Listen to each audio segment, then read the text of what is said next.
We are coming at you live from Bard Mansion in Port Hueneme, California. Not actually, but we do have our cool backgrounds that are all the same, which the background location is Bard Mansion. So, Caitlin is going to be taking over the episode today. This is going to be our Freaky Fast Friday, which is kind of a tongue twister. We're going to talk about Bard Mansion. Caitlin's going to take this episode over, and we're hoping to do it in like 30 minutes or less, just as an extra episode this week. So take it away, Caitlin.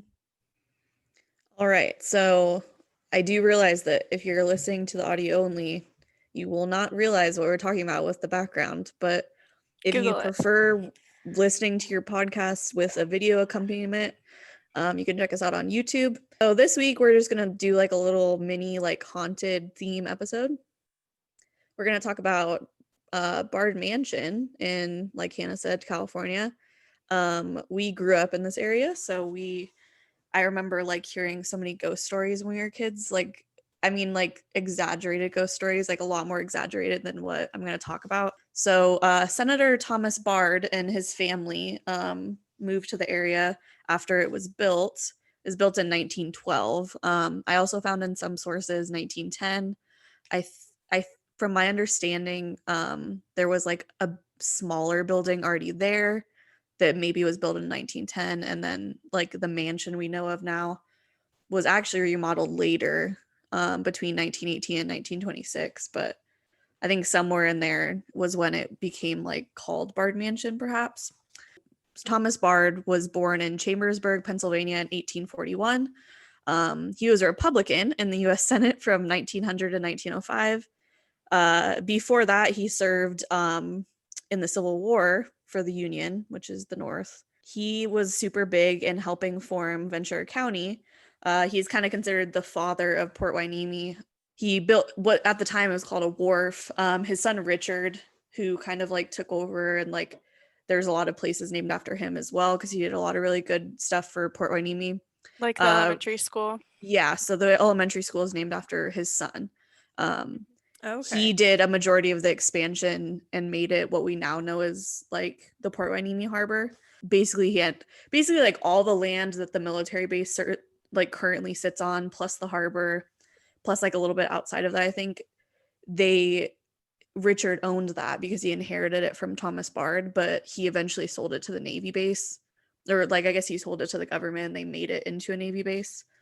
Yeah, it must have been World War II that they used it as a Navy base. And I think like after he, I don't know, did all of his like stuff for Port Hueneme, he decided to just sell it to them. Thomas Bard, who is like the older guy who built the mansion, he died on March 5th, 1915. This is only like 3 to 5 years after like they even moved to this area, which is interesting. His son Richard. Spooky. Yeah. A little spooky. Well, I don't think it was like I'm pretty by then he was pretty old. Like he was, and I mean, keep in he'd mind lived through a war, like the early you know? 1900s. I almost gasped when you said he was a Republican senator from 1900 to 1905. Yeah, like so this was like a long time ago. Yeah.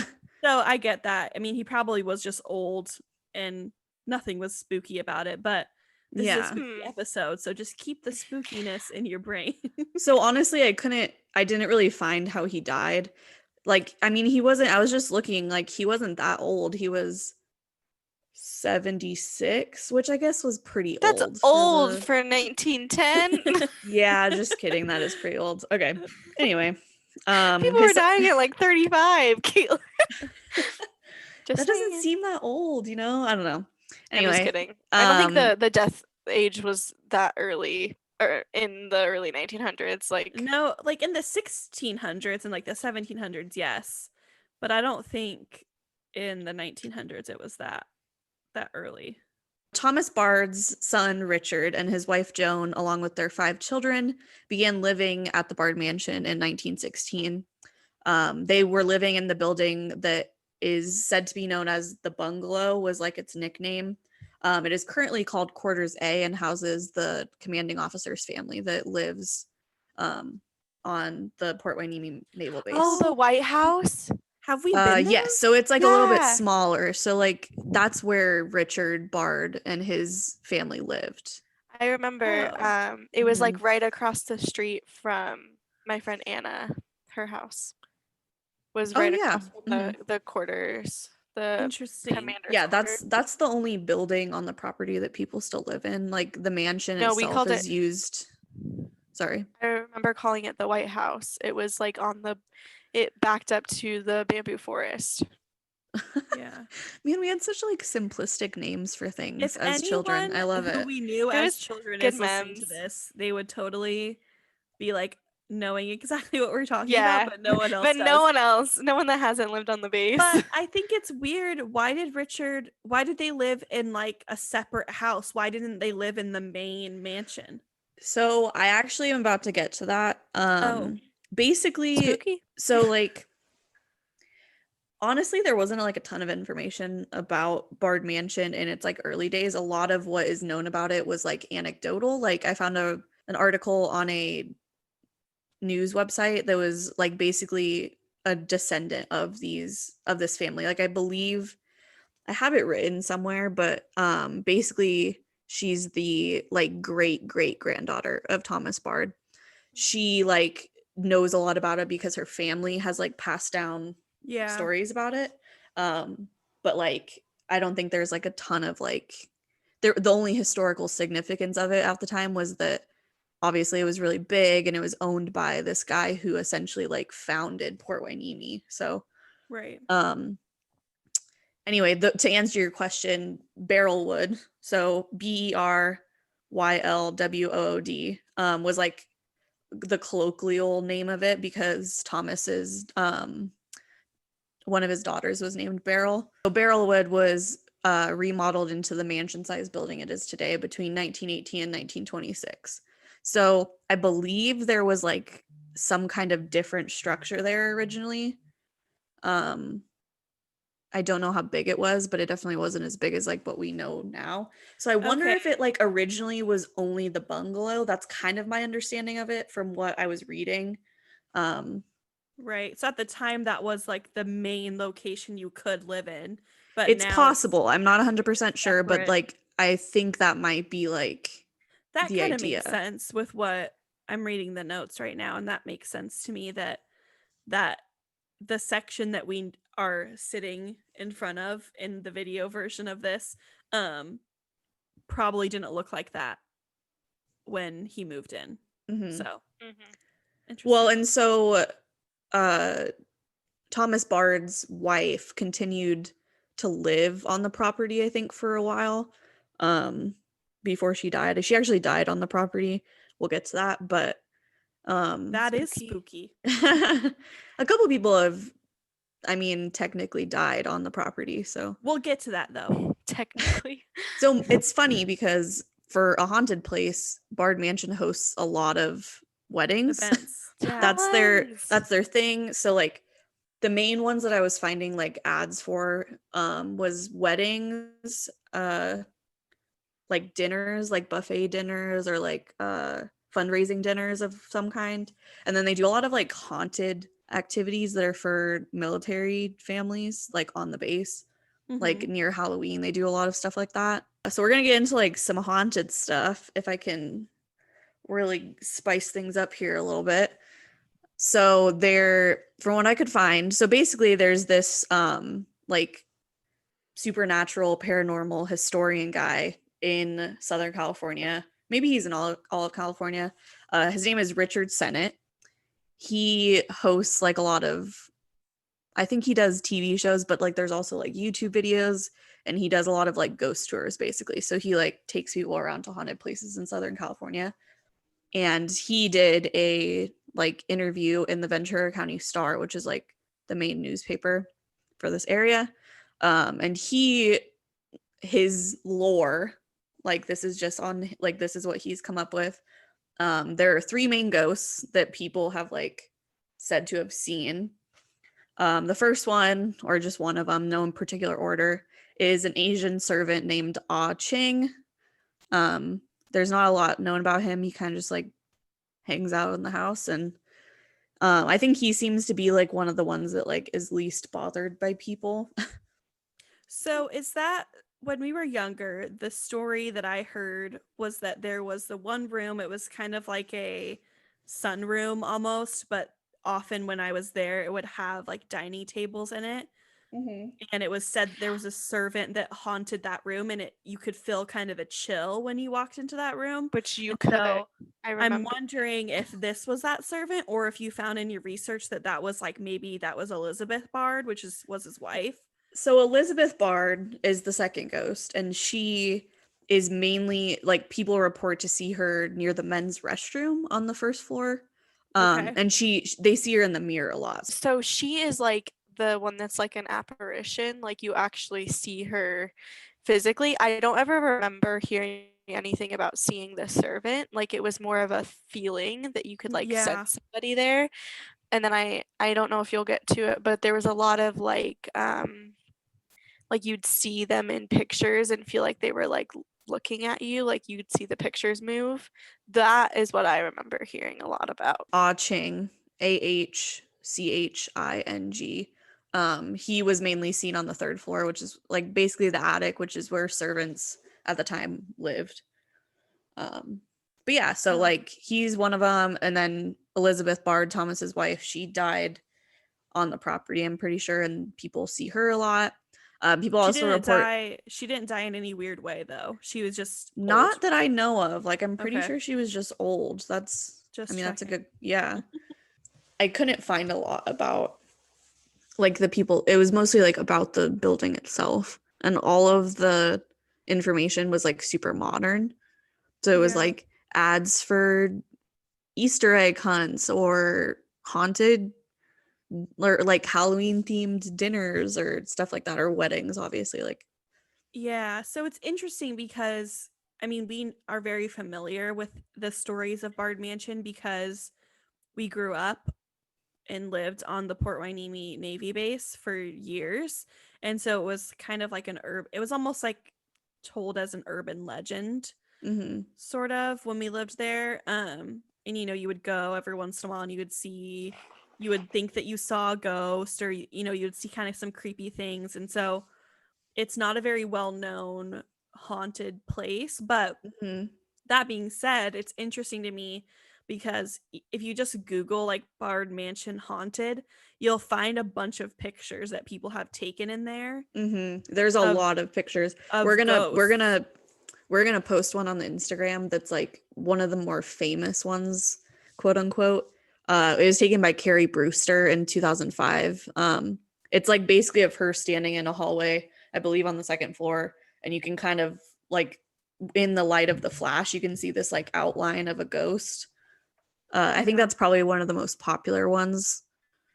I don't know which ghost it's technically supposed to be of, but I was gonna say that I found like this little like side story, sort of. It's related though. So during World War II, the property that Bard Mansion sits on was used as a naval base, and the Navy Exchange store, which is like a Target basically, it sits on a spot that there was like a clinic during the war. So likely a lot of people died in that spot. And this is, I don't know, what did you guys say, like a mile from Bard Mansion? Less than like that. a half. You could easily walk there, and we walked there all the time when we were kids. It's probably like a 30-minute walk. You think? Okay. 20. Yeah, probably about. So they're close. And apparently like the ground that the Navy Exchange stands on is haunted as well. So basically like it makes, I'm sure. Yeah. So that was like, it's said to be more haunted than the Bard Mansion in that way because so many people died on that ground. Yeah. Lots of blood in the soil. Yeah, I don't remember hearing anything about that, so that's really interesting. I do remember being in the Bard Mansion multiple times and experiencing things. So I remember our mom was a bartender and like banquet server on the base, and they hosted a lot of the parties at Bard Mansion, like any banquets, weddings, and stuff like that. And I went there one time to like say hi to her while she was at work because we would just roam around the base as children at the parks and stuff. Yeah, the base wasn't all that big. Like we were just saying, you could walk. The Navy Exchange was essentially on the opposite side of the base that Bard Mansion was, more or less. A little bit. Bard Mansion was more in the middle, but still, I mean, you could walk completely from one side of the base to the other multiple times during the day. And as children, we had a lot of friends that lived on base too. And so we would all just kind of walk around and hang out. So it wasn't unusual for us to sometimes end up at Bard Mansion doing weird stuff as children. So yeah. So I remember going one time and I came in and I was trying to find mom, and I was probably like 7, and so I probably should not, they probably like, why is this child here bothering us at work? But I sent somebody off to find mom, and they had me like wait in I think it's the room that Hannah was talking about. It had like a long dining table in it, and there was all these pictures, and I very specifically remember like being creeped out by the pictures. But so that was one experience, and you definitely have like this is kind of spooky, like you feel like a chill when you walk in. But I don't know if you guys remember this. I don't remember if you guys were there, but we went to Richard Bard Elementary School, and we had these like fairs like in the yard at school with like carnival games and stuff like that. And the Bard Mansion had a bunch of things in storage in the attic that they were letting us borrow. And my mom was on the PTA. And so we went and organized that and like went and got some of the stuff from the attic. And I remember going, and it was, I think both of our parents were there and a bunch of other PTA parents and somebody. No, I don't remember that. Really? I thought you guys were there. I think I know where you're going with this, but I'll wait to see if it's the thing. Okay. Do you remember, Hannah? You were there? Yeah. I mean, I remember this. Paige must have not been. But I'm not sure it's the same story I'm thinking of. So we'll see. So we were upstairs and we all took a load down, and it was like big things, carnival games that we were carrying down, and I was just being a kid, like hanging out, and it was up this like weird like steep staircase, very scary. So it's weird to hear that the servants lived up there because it was not a living quarters at all. Anyways, but we came, I remember just like standing there right at the top of the stairs, and I was like looking into the room and like, oh, there's like a bunch of old stuff in here. It was like really cool. And we went back downstairs and took a load out and then came back up, and no one had been up there, and like this chair had moved. And I remember being like, am I crazy, or is that, and it was like a totally different space, like in a totally different place or something. But it was him. Hannah, do you remember that? Is that the way you were thinking of? So my recollection of a similar type story, or same thing, where we were hanging out at Bard Mansion because our mom was working there that night, and we went upstairs. We probably shouldn't have. But I remember it might have been that same day. But what I remember about seeing that is that there was a chair facing a mirror in the corner. There was a mirror in the corner that was like partially shattered, and there was a chair, one singular chair sitting right in front of it, and like a hairbrush on one side or the other. That's what I remember. That was my top creepy story about Bard Mansion, was that, aside from just sometimes being in that like buffet room where, I mean, like if you picture an old-fashioned kind of mansion where they would have lots of parties with guests, and there would be tables and, you know, flowy curtains kind of coming through, and lots of windows and lots of pictures and like fine china. And then as soon as you walked into that room, it was like freezing cold. So those are my two stories and recollections of being there. But I just remember that time, and I can't remember, maybe that was that same day and we just remember it slightly differently because we're a little bit different in age. But And I was probably like 7, and so Hannah would have been 10. So it really could just be that we remembered it differently, but I remember a chair being involved, and I remember the chair moving. I don't remember, like, I can kind of like see it in my head, you know what I mean? But I don't remember the hairbrush, but I do remember the mirror being right next to it. And I wonder if, like, I can't even remember who was there, because it'd be cool if we could like remember. And I wonder if we could ask Mom. She might know, but it was, yeah, I just And it like was just very vividly remember. a few years too early, because if it was a couple years later, I probably would have had like a cell phone or an iPod Touch or something on me that I could Yeah, we didn't. take There a was nothing photo. like that. But there Like, wasn't. We we didn't didn't have have anything like cameras. that. Yeah. So Yeah. I don't know. It's a spooky place. It is. But the other location that was called the bungalow that we talked about, that now just houses like the base's commander's family. We've been there too, or at least I have, and I don't remember that ever being haunted. So clearly these ghosts aren't mad at that So place. I'm assuming that, like, at least Richard Bard and his wife didn't live out all their life in that building, you know? Mm-hmm.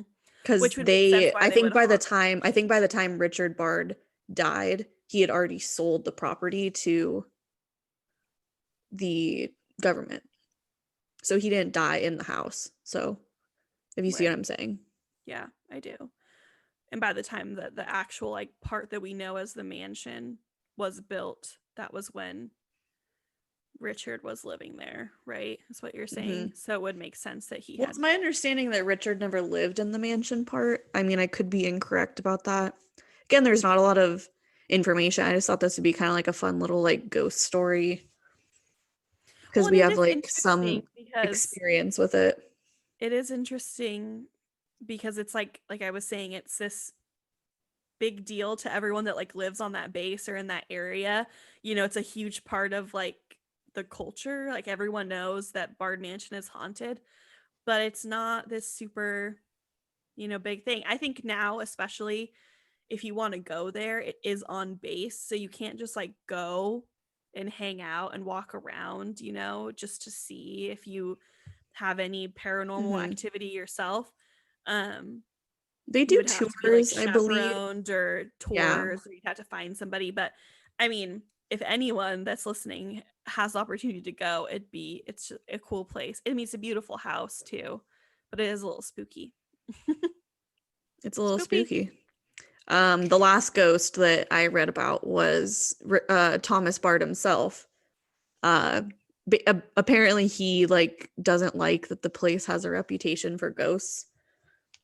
I mean, it doesn't even, I mean, I'm sure he would like that people host weddings there because I feel like that'd be like, he'd feel really Joyful. good about the property. But then, like, Mhm. apparently he gets kind of annoyed when people come there looking for ghosts. Yeah. That makes sense. So he comes out to just be like the stern person that's like, there are no ghosts here. Leave. Yeah, I guess. Do you Anyway, have any like experiences with that, like that people wrote about that you found, or? less so with the senator. There's a lot more people that report, like, there's a lot more reports of Elizabeth Bard in the downstairs bathroom and the servant up in the attic. And it's maybe just because, first of all, when they're hosting events, I'm sure that there's like a lot of people in there. And so, like, I mean, I think the whole idea with like apparitions is they aren't, I mean, they usually come out when they think they're alone most of the time. If they're friendly ghosts. Like, not friendly ghosts probably wouldn't, but like friendly ghosts, they're going to do it when they think like nobody's really going to see them, or, you know what I mean? Yeah, and I mean, yeah, the place is supposedly haunted, but I've never heard people talk about it as like a malicious thing. I mean, I've never heard anyone be like, I almost died in the Bard Mansion because I was, almost attacked, or I felt threatened. I don't know. I've never heard anything like that. It's just, it's a little spooky. And sometimes you see things that aren't there or that are there. So Yeah, they're probably just happy ghosts, but they chill there because it's a nice house to stay. Well, They're they like, like to party. They like to party. That's why they Oh, stay for yeah, all the weddings. definitely. They just party in the back. Anyway, that's like our little ghost story for the week about Bard Mansion. We are gonna post a couple pictures on the Instagram of hopefully the furthest back I can find a picture of Bard Mansion, a picture of it today in all its glory that it hosts weddings at, and then we're gonna hopefully post the picture I was talking about, like of the ghost in the hallway that Carrie Brewster took, the most famous picture taken there. So you guys can follow us on Instagram at Who What Where Podcast. So we'll post those there, and we hope you join us next week. Stay spooky, ladies.